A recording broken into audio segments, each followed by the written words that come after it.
Bonjour et bienvenue dans la chaîne Mathématiques Sciences. Aujourd'hui, je prends à expliquer une nouvelle vidéo, qui est une vidéo tout simplement pour les premiers aspects en physique-chimie.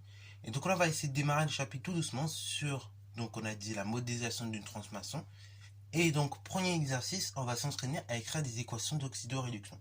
Donc, je pense qu'on va avoir deux vidéos là-dessus pour bien s'entraîner à écrire des équations d'oxydoréduction. Ok? Donc, du coup, ici, c'est un exercice où on va tout simplement avoir une réaction avec l'aluminium. Donc, je vous en dis pas plus. Donc, si vous voulez un petit peu plus de cours, vous pouvez mettre la vidéo en pause et faire l'exercice si vous voulez. Et après, donc, on va tout simplement corriger. Sur ce, donc, c'est parti mon kiki. Donc, maintenant, correction. Donc ici, comme je vous l'ai dit, on a une réaction avec l'aluminium. Notamment entre, en fait, une solution aqueuse d'acide chlorhydrique composé d'ions H+, et d'ions donc Cl-. Ok? Et cette réaction-là va se faire entre l'aluminium et ces ions-là, donc, présents dans la solution d'acide chlorhydrique. Ok? Voilà. Premièrement, donc là, il y a deux façons de faire. Soit vous faites l'énoncé compact, soit vous faites l'énoncé un peu plus détaillé. Mais en fait, je vous interdis. Enfin, en fait, vous pouvez faire l'un des deux. Vous n'êtes pas obligé de faire les deux. Les deux sont complémentaires. C'est-à-dire que, en fait, si vous faites l'énoncé compact, vous allez forcément passer par les étapes de l'énoncé détaillé. Et si vous faites l'énoncé détaillé, vous allez forcément arriver à la même conclusion que dans l'énoncé compact. Donc, on devra avoir la même équation de réaction. Ok? Donc, c'est parti mon kiki sur ce. Donc, nous, comme on est au tout début du chapitre, on va commencer tranquillement. On va pas s'embêter avec l'énoncé compact pour le moment. Mais après, par la suite, on sera amené à le faire de façon compacte. Mais ici, donc, on va faire l'énoncé détaillé. Ok? Donc, premièrement, identifier comme ça si l'aluminium est un oxydant ou un réducteur. Donc là, en bas, si vous avez bien vu, donc vous pouvez mettre la vidéo en arrière. Hein, vous pouvez mettre pause et regarder la vidéo un petit peu en arrière, d'énoncer. Vous avez vu normalement qu'on vous donne des couples également oxydant-réducteurs. Donc là, l'aluminium, donc ici à l'état solide, ALS, et ben on va regarder s'il s'agit d'un oxydant ou d'un réducteur. Donc, du coup, il faut regarder le couple dans lequel on a de l'aluminium à l'état solide. Donc là, on voit que c'est tout premier, hein, c'est le couple Al3 plus Al. Et donc, ici, dans ce couple-là, qu'est-ce que je constate? Je constate ici que l'aluminium, c'est un élément qui est capable de perdre ici 3 électrons afin tout simplement de former 2 ions aluminium, Al3+, ok? Ainsi, c'est donc un réducteur, ok? C'est la définition d'un réducteur, puisqu'un réducteur, c'est une espèce qui est capable de perdre un ou plusieurs électrons, ok? Donc là, on y est bien dedans. Donc, ici, l'aluminium à état solide, c'est un réducteur, car, tout simplement, il est capable de perdre un ou plusieurs électrons afin de former notre ion aluminium à Al3+. Voilà, donc ça c'est pour la première question. Seconde question, identifier si l'espèce chimique impliquée, impliquée dans la réaction avec l'aluminium. Bah du coup, pour qu'il y ait une réaction entre l'aluminium et donc l'acide chlorhydrique, il faudrait que l'un des ions, donc composant l'acide chlorhydrique, soit logiquement non pas un réducteur, mais donc l'opposé, c'est-à-dire un oxydant. Comme ça, il y aura un échange d'électrons justement entre l'oxydant et le réducteur, et donc une réaction entre les deux. Ok? Donc là, on dit que tout simplement, l'acide chlorhydrique est composé de deux ions, H+, et Cl-. Donc ici, on va regarder au niveau des couples toujours, c'est justement, on a un réducteur. Enfin, si on a, un oxydant, ok? Donc si l'un des deux ions est un oxydant, et si l'un des deux est un oxydant, c'est gagné. On mettra que c'est un oxydant, et donc que ce seul, tout simplement, c'est la seule espèce chimique impliquée dans la réaction avec l'aluminium. Donc, du coup, l'ion H+. Donc, je vais regarder dans le couple où il y a des ions H+. Donc là, le couple correspondant, c'est le couple H+, H2. Ok? Là, ici, dans ce couple-là, je constate quoi? Je constate que l'ion H+, c'est une espèce qui, tout simplement, est chargée positivement. Et, et cette espèce-là, globalement, est capable de récupérer des charges électriques négatives afin de devenir neutre. Ainsi, de ce fait, comme cette espèce-là est capable de récupérer des charges négatives, tout simplement de gagner un ou plusieurs électrons afin de devenir neutre, et on appelle ça un oxydant. Et donc ici, c'est le seul élément qui est tout simplement oxydant et qui va tout simplement être impliqué dans la réaction. Si j'ai repris l'exemple du Cl-, on va regarder le couple avec le Cl-. Donc le couple dans lequel on a du Cl-, donc Cl2 et Cl-. Et ben, parce que là, dans ce couple-là, on voit que Cl-, la l'ion Cl-, c'est un réducteur. C'est un réducteur, pourquoi? Parce que tout simplement, c'est un élément qui est capable, au contraire, pour tout simplement, qui est capable en fait de, ici, de perdre ses électrons, ok? Va vouloir.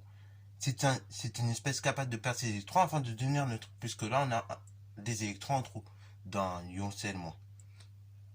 Donc ainsi, on note que l'ion H+, donc c'est un oxydant, car tout simplement il est capable de perdre, enfin de gagner un ou plusieurs électrons afin de former de l'H2.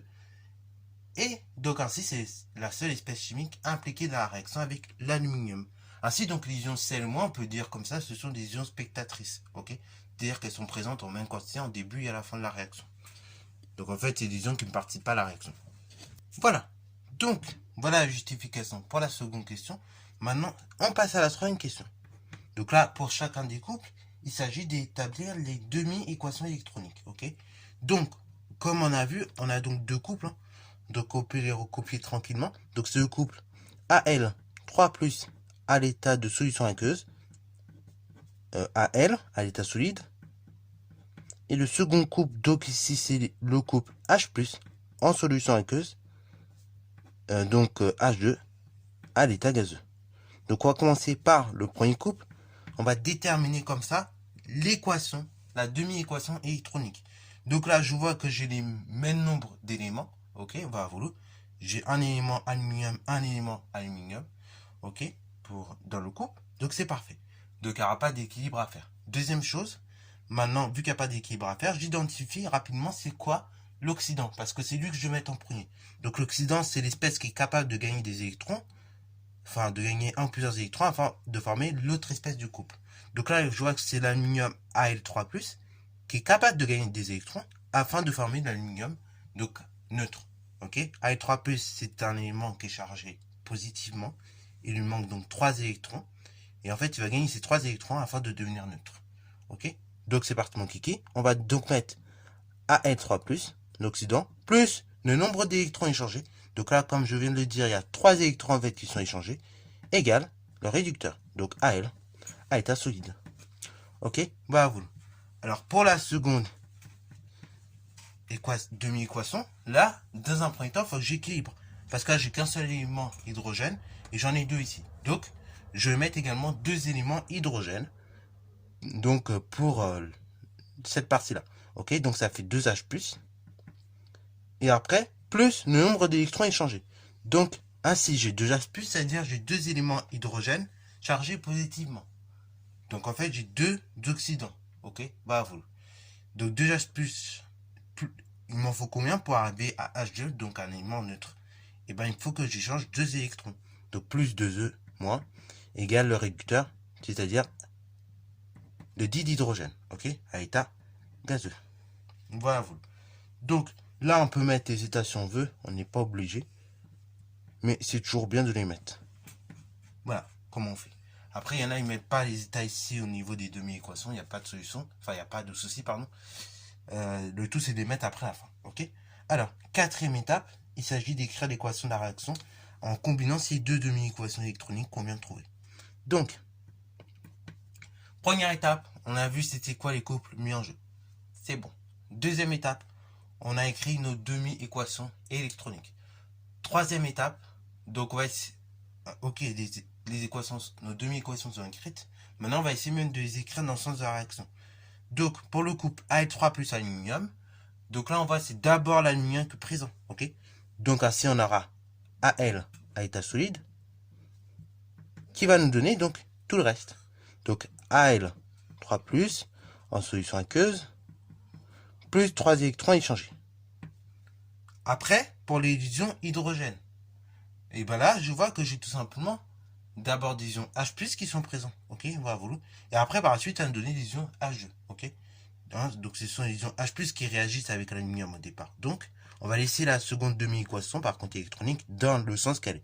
Donc, 2 H+, en solution aqueuse, toujours, plus cette fois-ci 2 électrons échangés, égale, donc ici, H2 à état gazeux. Alors là, vous vous rendez bien compte que le nombre d'électrons n'est pas identique. Donc, ce que je vais faire, c'est je vais tout simplement mettre le même nombre d'électrons. Ok, donc je multiplie ici. Donc là, j'ai 3, j'ai 2. Le multiple commun entre 3 et 2, c'est tout simplement 6. Ok, bravo. Ça, c'est le plus petit multiple commun.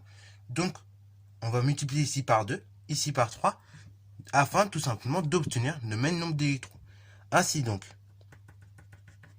ça va me donner la chose suivante. Donc, pour la première demi-équation, ça me donne 2Al à état solide, qui est égal à donc 2Al 3, plus, en solution aqueuse, plus 6 électrons échangés, égale. Donc, pour la seconde demi-équation, là, ça me fera du coup 6H+, en solution aqueuse, plus, donc on a dit 6 électrons échangés, qui va me donner tout simplement de l'H2 à l'état gazeux. Ok, j'en arrive ici. J'additionne mes deux demi-équations, mes deux demi-équations électroniques d'oxydoréduction. Donc là, pour l'aluminium, du coup, j'aurai 2Al à état solide, plus 6, tout simplement, ions hydrogène, H+, et donc, tout simplement, après, on peut mettre, dans un premier temps, plus 6 électrons échangés. Ok, égale, donc tout simplement 2Al, cette fois-ci 3 plus, attention, en solution aqueuse, plus, on a dit, du dihydrogène à état gazeux, plus à nouveau 6 électrons échangés. Alors là, pourquoi j'ai mis le même nombre d'électrons? Parce que regardez, ça va s'annuler. 6 électrons échangés sur membre de gauche, 6 électrons échangés sur membre de droite. À un moment donné, si j'essaie de regrouper ça sur les deux membres, je vais me rendre compte que ça fait la même chose, ça fait 0. Ainsi, donc, je vais écrire l'équation de la façon suivante. 2Al à état solide plus 6 ions hydrogène H+, qui va me donner, donc, cette fois-ci, là, je mets la flèche, par contre, 2Al3+, en solution aqueuse, plus ici, donc, des ions hydrogène. Alors là, faites attention. C'est pour ça, des fois, il faut revérifier les choses plusieurs fois. Là, à un moment donné, donc, on avait dit qu'on avait tout multiplié par 3. Vous voyez ici, donc, on a laissé le même nombre, donc, tout simplement, d'atomes d'hydrogène. Ok, le même nombre de molécules de dihydrogène. Donc là, ici, j'avais oublié, mais on va multiplier par 3. Ok, ça fait 3H2 du coup. Donc plus 3H2 à état gazeux. Et après, voilà l'équation de notre réaction, de façon complète. Alors après, au collège, je vous aurais écrit également plus Cl- à gauche et à droite, du coup, plus que ça aurait été des ions spectatrices. Ok, mais nous, ici, on peut laisser l'équation telle qu'elle est. Ça nous conviendra très bien. Ok, bah vous. Donc là, on précise à chaque fois pour chacune des espèces l'état chimique. Donc là, ça a état solide, là, ça a état de solution aqueuse, là, c'est en solution aqueuse, et là, ça a état gazeux. Voilà. Sur ce, donc c'est la fin de cette vidéo. Donc j'espère que t'as plu. Si c'est le cas, n'hésite pas à la liker, commenter et bon reste à toi en mathématiques et en sciences.